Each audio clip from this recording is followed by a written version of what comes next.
Saudara-saudara, seorang pria Kristen dari luar Jawa mendapatkan pekerjaan di Yogyakarta. Karena ingin menikmati kehidupan bergereja, maka dia memasuki sebuah gereja suku yang dalam setiap ibadahnya menggunakan bahasa Jawa. Tentu saja dia tidak memahami setiap bagian dari ibadah itu dengan jelas.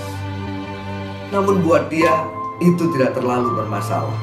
Yang penting dia bisa memahami irama lagu pujiannya, dapat berdoa di dalam gereja, memberikan persembahan, dan kemudian mendapatkan berkat Tuhan di akhir ibadah. Buat dia semua itu sudah cukup. Dan hari itu adalah hari pertama dia mengikuti ibadah. Karena itu dia senang sekali. Dia berpikir supaya dia tampak wajar, maka dia mengikuti saja apa yang dilakukan pria yang ada di sebelahnya. Jika pria itu berdiri, maka dia pun berdiri. Jika pria di sebelahnya duduk, maka dia pun duduk.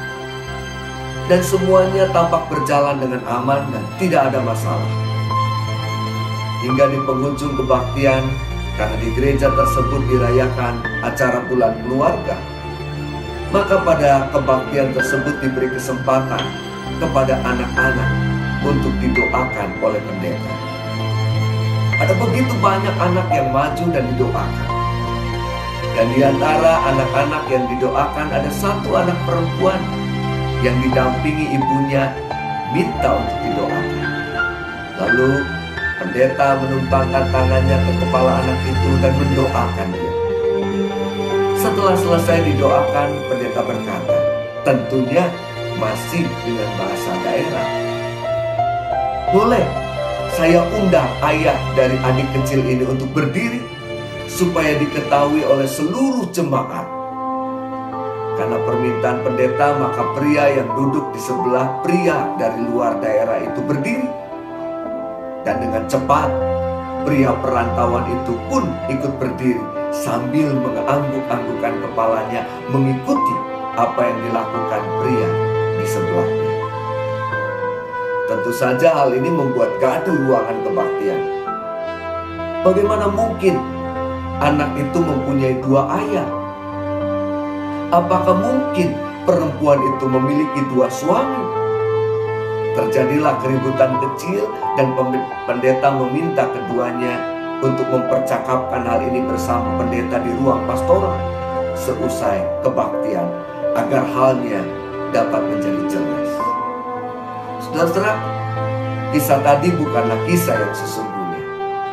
Tetapi yang hendak saya katakan adalah sekedar mengikut dan melakukan sesuatu sebagaimana yang orang lain lakukan tanpa memahami segala sesuatunya dengan jelas, bukanlah sikap yang tepat. Bukan juga sikap yang baik. Sekedar mengikut demi untuk membuat diri kita tampak tidak berbeda dan dianggap tahu tanpa terlebih dahulu mendapat kejelasan, bisa jadi akan membuat diri kita malah kehilangan muka. Saya teringat kata-kata penulis kitab Amsal dalam pasal 19 ayat 2 yang menuliskan demikian. Tanpa pengetahuan kerajinan pun tidak baik. Orang yang tergesa-gesa akan salah langkah. Oleh karena itu, saudara, marilah kita menjadi bijak. Jangan pernah malu untuk bertanya, jangan pernah malu untuk mencari tahu terhadap sesuatu yang baru, yang sama sekali mungkin kita tidak tahu. Sehingga ketika kita melakukannya, maka kita melakukannya dengan benar, sebagaimana yang seharusnya. Tuhan Yesus memberkati setiap kita.